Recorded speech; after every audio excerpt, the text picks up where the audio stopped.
Γεια σας, είμαι η Κατερίνα και σήμερα θα σας δείξω 20 τρόπους για να πείτε «δεν ξέρω».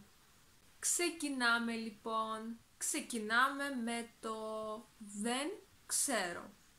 Για παράδειγμα, είστε με τον φίλο σας και σας ρωτάει «τι ώρα είναι» και εσείς του λέτε «δεν ξέρω».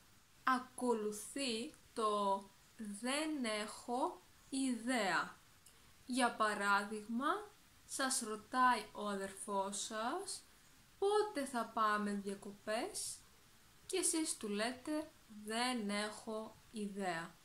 Δηλαδή, δεν ξέρετε καθόλου πότε θα συμβεί αυτό. Μετά έχουμε το «πού να ξέρω». Για παράδειγμα, περπατάτε στο δρόμο με τη φίλη σας και βλέπετε ένα αυτοκίνητο και λέτε «ποιανού είναι αυτό το αυτοκίνητο» και αυτή σας λέει «πού να ξέρω». Δεν ξέρει ποιανού είναι αυτό το αυτοκίνητο. Ουσιαστικά λέει «από πού να το γνωρίσω». Δεν γνωρίζω ποιανού είναι. Μετά έχουμε το «καλή ερώτηση, θα το κοιτάξω». Για παράδειγμα, πάτε σε μία υπηρεσία και ψάχνετε ένα συγκεκριμένο άτομο να σας εξυπηρετήσει και ρωτάτε εκεί πότε θα γυρίσει ο κύριος Γιώργος, για παράδειγμα, και εκεί σας λένε «καλή ερώτηση, θα το κοιτάξω». Επειδή ούτε αυτοί γνωρίζουν, αλλά θα ήθελαν να μάθουν πότε θα γυρίσει. Ακολουθεί το «δεν ξέρω τίποτα για παράδειγμα, είστε με την φίλη σας και συζητάτε και τη ρωτάτε μήπως ξέρεις τι έγινε τελικά με τον Νίκο και τη Μαρία. Και αυτή σας λέει «δεν ξέρω τίποτα για αυτό το θέμα».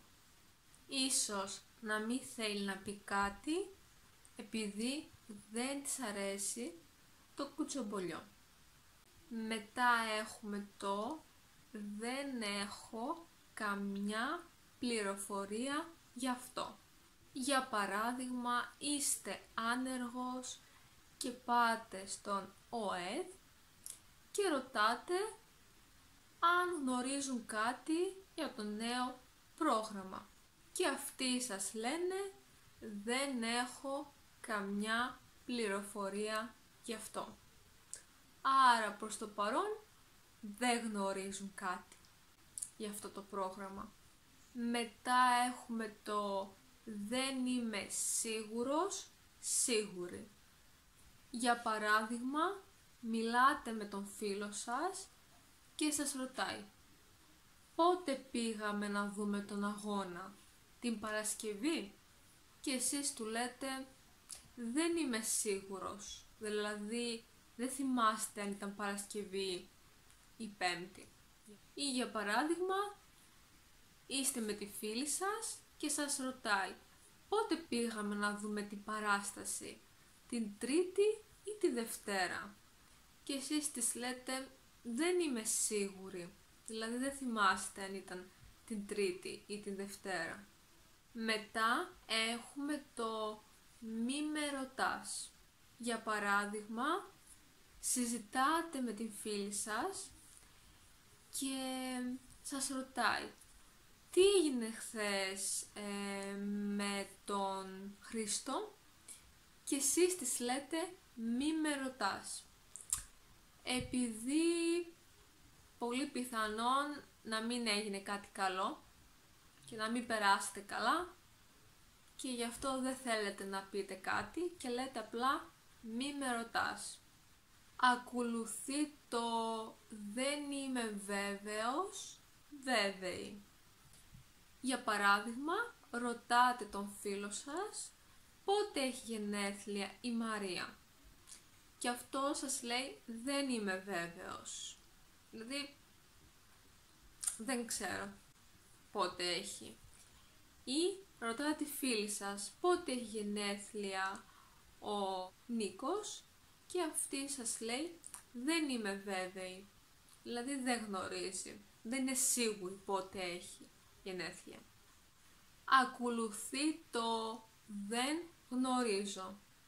Για παράδειγμα, ρωτάτε την αδερφή σας πότε θα πάτε για ψώνια και αυτή σας λέει δεν γνωρίζω, γιατί δεν ξέρει ακόμη πότε μπορείτε να πάτε για ψώνια. Μετά έχουμε το θα μάθω και θα σε ενημερώσω. Για παράδειγμα, θέλετε να πάτε ένα ταξίδι με το φίλο σας, αλλά δεν γνωρίζετε πότε μπορεί το αφεντικό να του δώσει άδεια και σας λέει αυτός θα μάθω και θα σε ενημερώσω. Μετά έχουμε το δεν το έχω δει ακόμα. Για παράδειγμα, γράψατε ένα τεστ στην τάξη και ρωτάτε τον δάσκαλό σας αν είδε το τεστ. Και αυτό σας λέει δεν το έχω δει ακόμα. Δηλαδή, δεν έχει δει ακόμα το τεστ, άρα δεν μπορεί να σας πει πώς τα πήγατε. Ακολουθεί το δεν είμαι βέβαιη 100% γι' αυτό. Για παράδειγμα, είστε στο σχολείο και νομίζετε ότι θα πάτε εκδρομή, γιατί κάποιος το είπε. Και ρωτάτε το συμμαθητή σας, τελικά θα πάμε εκδρομή? Και αυτό σας λέει δεν είμαι βέβαιος 100% γι' αυτό. Ή τη συμμαθήτριά σας η οποία λέει δεν είμαι βέβαιη 100% γι' αυτό, επειδή δεν ξέρουν αν πάτε εκδρομή ή όχι. Μετά έχουμε το ποιος ξέρει. Για παράδειγμα, ρωτάτε τον φίλο σας αν πιστεύει ότι του χρόνου θα είναι καλύτερα τα πράγματα και αυτό σας λέει ποιος ξέρει, επειδή δεν έχει ιδέα, δεν γνωρίζει αν θα είναι καλύτερα ή όχι. Μετά ακολουθεί το δεν είμαι το κατάλληλο άτομο για να απαντήσω. Για παράδειγμα, ρωτάτε τον φίλο σας κάτι το οποίο δεν γνωρίζει καθόλου. Για παράδειγμα, κάτι που έχει σχέση με τα μαθηματικά. Και αυτό σας λέει δεν είμαι το κατάλληλο άτομο για να απαντήσω.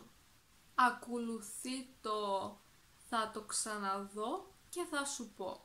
Για παράδειγμα, παίρνετε τηλέφωνο το αφεντικό σας και το ρωτάτε ποιες μέρες έχω ρεπό.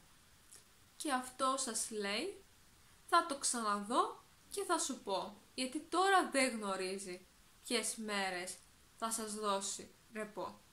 Μετά έχουμε το δεν γνωρίζω τίποτα γι' αυτό. Για παράδειγμα, ρωτάτε τη φίλη σας γιατί ο αδερφός της έφυγε από το πανεπιστήμιο. Και αυτή σας λέει δεν γνωρίζω τίποτα γι' αυτό. Μετά έχουμε το καλή ερώτηση, αλλά δεν ξέρω. Για παράδειγμα, ρωτάτε τον φίλο σας πού χάθηκε η Ελένη και αυτό σας λέει καλή ερώτηση, αλλά δεν ξέρω. Ακολουθεί το φοβάμαι ότι δεν έχω ιδέα. Για παράδειγμα, πήγατε σε μία πόλη και ψάχνετε ένα συγκεκριμένο εστιατόριο και ρωτάτε έναν περαστικό αν γνωρίζει πού βρίσκεται αυτό το εστιατόριο. Και αυτό σας λέει φοβάμαι ότι δεν έχω ιδέα. Δηλαδή δεν ξέρει πού βρίσκεται αυτό το εστιατόριο. Και επίσης έχουμε το αυτό απαιτεί μία μικρή έρευνα πρώτα. Για παράδειγμα, θέλετε να κάνετε ένα project για το σχολείο και έχετε βρει κάποιες πληροφορίες αλλά δεν είστε σίγουροι για αυτές και λέτε στο φίλο σας τι λες να τις βάλουμε αυτές τις πληροφορίες στο project και αυτό σας λέει αυτό απαιτεί μία μικρή έρευνα πρώτα, δηλαδή καλύτερα να μην το κάνουμε, πρώτα να μελετήσουμε τις πληροφορίες και μετά να τις βάλουμε στο project. Αυτό ήταν λοιπόν, ελπίζω να σας άρεσε το βίντεο.